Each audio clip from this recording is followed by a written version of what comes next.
Hi and welcome to the ScrapbookPal YouTube channel. This is Colleen Beamish from Humor Bean Cards, and today I will be making a clean and simple Valentine's Day card featuring the We Go Together stamps and dies from Catherine Pooler.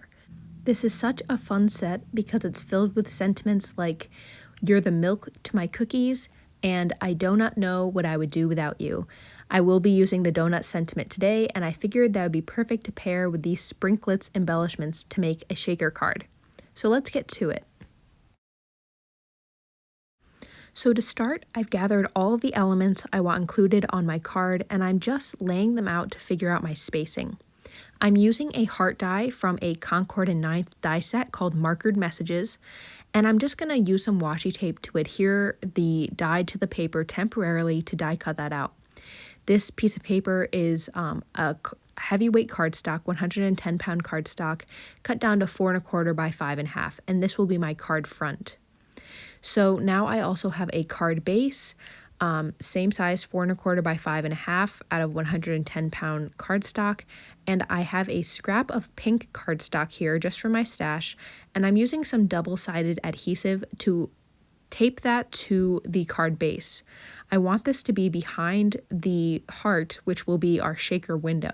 So I just adhere that down, and then I'm ready to stamp my sentiment on the card front. So again, like I said, I'm using the donut sentiment, and it's super cute, and I'm just stamping that in some black ink. Because this stamp is new and I haven't used it before, I'm just using my fingers to prep the stamp. And then I'm using some Gina Amalgam black ink in the color Obsidian and stamping that down.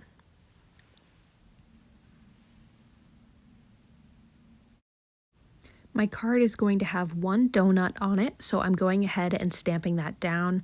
I'm using the color Warm Buff from Pinkfresh Studio for the base of the donut. And what's really cool about this stamp and die set is that there is a die to cut out the whole circle of the donut, including the center. And then there's also a die that matches the frosting shape.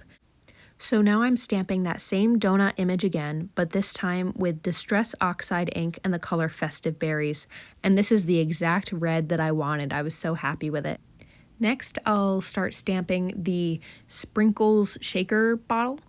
And I actually used 3 different colors for this bottle. So I used that Festive Berries again, and what I wanted to create was a sort of blended ombre effect. So I put ink on the top of the stamp, and then I just took a tissue and I blotted away the harsh line of where that ink cut off. I do stamp twice just so that I get a very solid image, and I'll repeat that step again. So I added ink, and then I'll take a tissue and just blot off that edge and stamp it down.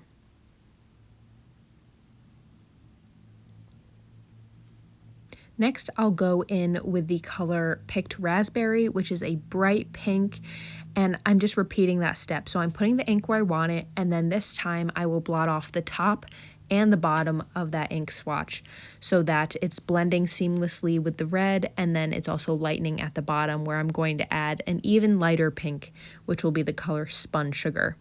This works really well with Distress Oxide inks because of their formula. It's a bit trickier with dye inks just because they're not quite as forgiving. So I thought this was a really fun technique, especially with this stamp set, which has a bunch of solid images. That's really good for doing this technique. So you could do this with the donut, you could do this with the, there's a little salt and pepper shaker in the set or a milk carton, and that would be really cute. So like I said, this is my final color, Spun Sugar, and I'm just doing that same technique of blotting off the line of ink so that it all blends together. And I think this turned out so cute. I like the little pop of pink that matches the sprinkles that I'll be using. So that wraps up my stamping for this card. So I will go ahead and die cut out all of these images. I do typically like to die cut out the shapes first and then stamp onto them. But this stamp wasn't too tricky to line up. I don't know if I mentioned before, all of the products I use in today's video are linked down in the description below, so be sure to check that out, and all of these products are available at ScrapbookPal.com. So yeah, I'll take this over to my die cutting machine, and there they are, all of the finished images, and I just think this is so cute. It's so fun. So now I am assembling my donut just by using some liquid glue, and I'll just stick that on top and layer it. It would be fun to pop this up for sure, but since I was doing a shaker card, I didn't want to add dimension even more so to my card. So now I'm going to create my shaker window. I'm putting a very thin line of glue around the heart. This is on the back of my card front. And I'm using some Barely Arts glue that has a fine tip. It might even be called an extra fine tip nozzle. And that just makes it really easy to get a skinny line of glue. And then I just have a piece of acetate, which you can use from your stamp packaging, or you can purchase acetate, but it's just clear plastic that I adhered to the back of that heart. Now I have some foam tape, which I have actually folded over to double up. And I'm cutting that in half, and this just adds twice the dimension so that when I put the shaker bits inside this window, there's enough room for them to actually move around. And I removed the release tape from this strip of foam tape, which gives me the ability to bend and curve the tape. So I'm just putting that all the way around the heart. And what's nice is that it's one continuous piece of tape, so there's no chance that any of the sprinkly bits are going to fall out. So once I have that all the way around, I'll cut off the excess. But then I do need to fill in the rest of this card front, well, the back of the card front with foam tape, because the entire thing is going to be popped up on my card. So I'm just using what was left from that one long strip of tape, and I will fill in the various spots, and then I'll go back to my roll of tape and add some more, all doubled up. It all needs to be the same thickness.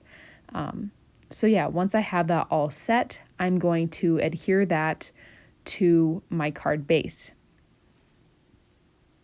Just kidding. I have to put in my sprinkly bits first. I feel like that's a step that is so easy to forget, even though you're doing all this prep just to add these sprinkly bits. Anyway, these are really cute. They're little hearts in colors red, pink, and white, and they're kind of like, I would describe them as rubber, or they have a cool texture to them.